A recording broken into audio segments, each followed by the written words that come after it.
Sejam bem-vindos ao Evangelho no Lar. Não se esqueça de se inscrever no nosso canal, curtir e compartilhar esse vídeo com seus entes queridos e deixar seus comentários e pensamentos. Juntos, vamos trilhar esse caminho de luz, nos conectando com Deus e os espíritos superiores, em um momento de muito amor fraterno. Prece inicial. Agradecemos a Deus e ao nosso Mestre Jesus pela oportunidade.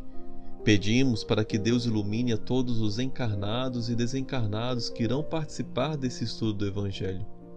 Que os nossos amigos do plano superior possam nos acompanhar e instruir nesse estudo. Que a vibração do nosso Mestre Jesus possa ser sentida por todos que estão agora participando. Que assim seja. Ressurreição e Reencarnação. Capítulo 4. Ninguém pode ver o reino de Deus se não nascer de novo. A reencarnação fazia parte dos dogmas judaicos sob o nome de ressurreição. Somente os saduceus, que pensavam que tudo acabava com a morte, não acreditavam nela. As ideias dos judeus sobre esse assunto e sobre muitos outros não estavam claramente definidas, pois apenas tinham noções vagas e incompletas sobre a alma e sua ligação com o corpo. Acreditavam que um homem que viveu podia reviver, sem entender, entretanto, de que modo isso podia acontecer. Designavam pela palavra ressurreição o que o Espiritismo chama mais apropriadamente de reencarnação. De fato, a ressurreição supõe o retorno à vida do corpo, que está morto, o que a ciência demonstra ser materialmente impossível, porque os elementos desse corpo estão, desde há muito tempo, desintegrados na natureza. A reencarnação é o retorno da alma ou espírito à vida corporal, mas em outro corpo, formado novamente para ele, e que não tem nada em comum com o que se desintegrou. A palavra ressurreição podia sim se aplicar a Lázaro, mas não a Elias, nem aos outros profetas.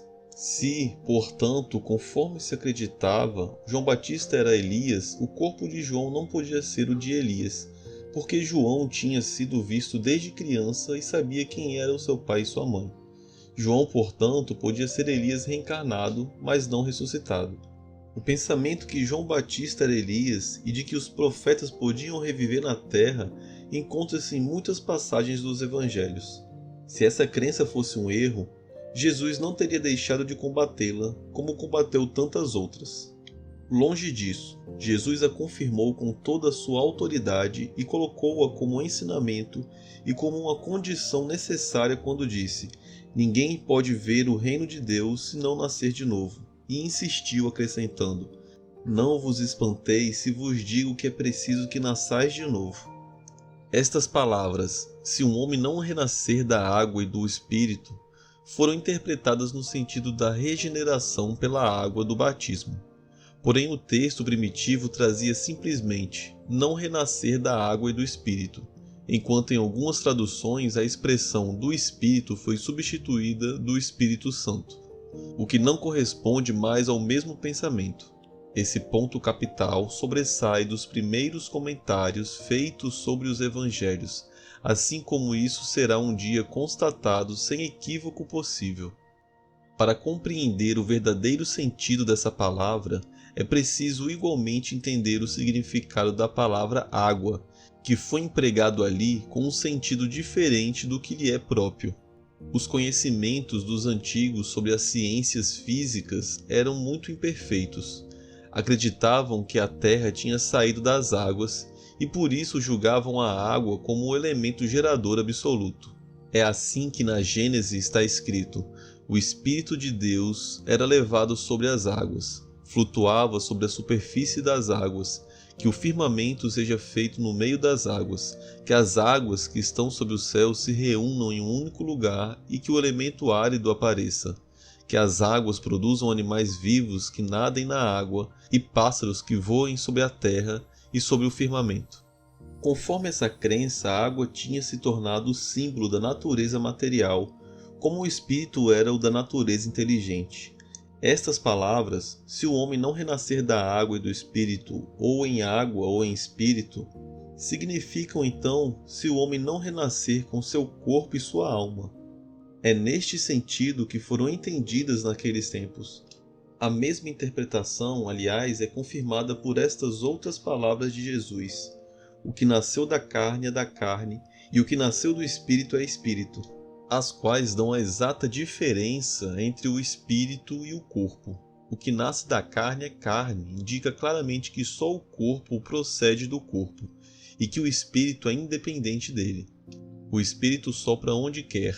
Escutais sua voz, mas não sabeis nem de onde vem, nem para onde vai. Pode-se entender como a alma do homem ou do Espírito de Deus que dá a vida a quem ele quer.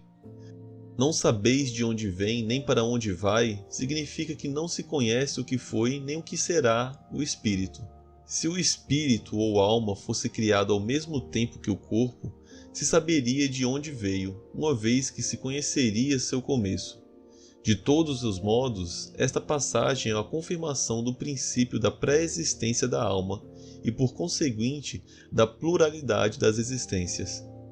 Não há dúvida que, sob o nome de ressurreição, o princípio da reencarnação era uma das crenças fundamentais dos judeus e que foi confirmada por Jesus e pelos profetas de uma maneira clara, de onde se segue que negar a reencarnação é negar as palavras do Cristo. Um dia, suas palavras serão aceitas e respeitadas sobre este ponto e sobre muitos outros quando forem analisadas sem preconceitos. Mas a este entendimento do ponto de vista religioso acrescenta-se o ponto de vista filosófico, as provas que resultam da observação dos fatos.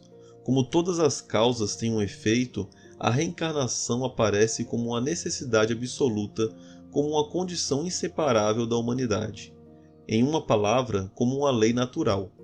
Portanto, as vidas sucessivas, isto é, pela reencarnação, revelam seus resultados para a humanidade, materialmente falando, se assim podemos dizer, como o movimento revela um motor que está oculto.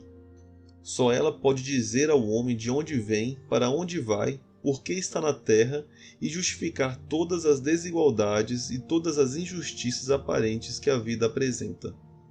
Sem o princípio da preexistência da alma e da pluralidade das existências, a maioria dos ensinamentos morais do Evangelho fica difícil de entender, e é por causa disso que existem interpretações tão contraditórias. Esse princípio é a chave que lhes restituirá o seu verdadeiro sentido. Vamos aos comentários. Esse texto do Evangelho segundo o Espiritismo ele é bastante extenso e sintetizamos ele, mas aconselhamos que faça a leitura completa desse texto, porque ele fala algumas passagens da Bíblia que explicam sobre a reencarnação e a comprovação dela. Mas o texto ele fala sobre a ressurreição e a reencarnação.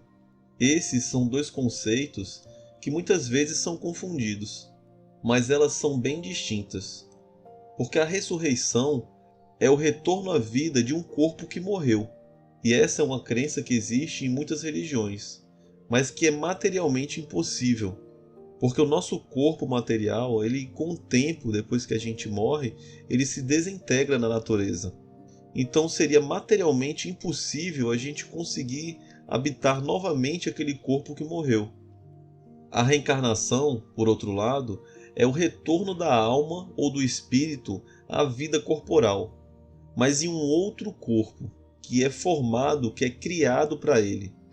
E a reencarnação é tida como um conceito fundamental da doutrina espírita, pois o espiritismo explica que a alma ela é imortal e sobrevive à morte do corpo físico, porque a nossa verdadeira vida é no plano espiritual.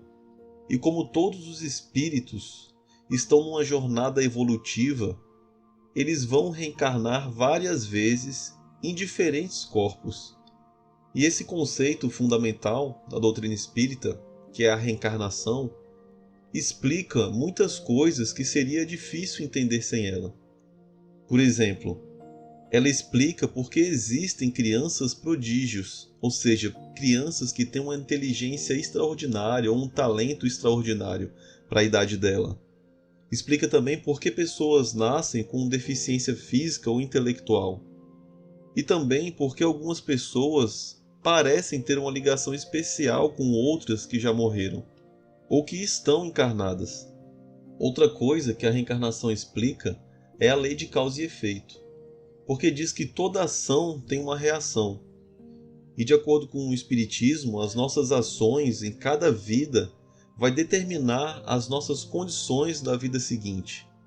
Então a reencarnação é um conceito que ajuda a gente a entender o nosso lugar no universo e o propósito da nossa vida.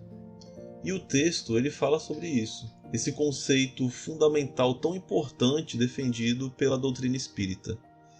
E com isso encerramos os comentários. Se você quiser fazer o seu, pause o vídeo e depois retorne. Vibrações. De olhos fechados, vibremos em harmonia por muito amor, paz e equilíbrio para toda a humanidade.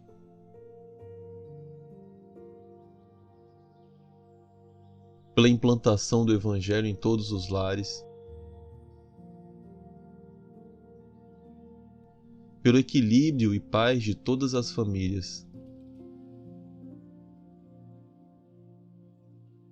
pelo perdão e a concórdia dos que sintetizam conosco, visualizando a união e a amizade mútuas.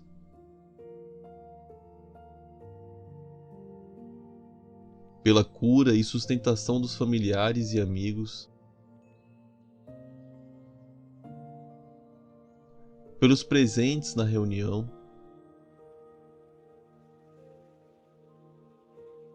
pelos familiares e amigos desencarnados,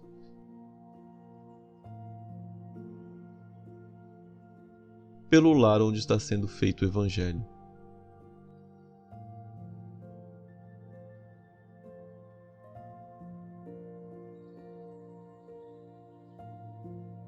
Prece final.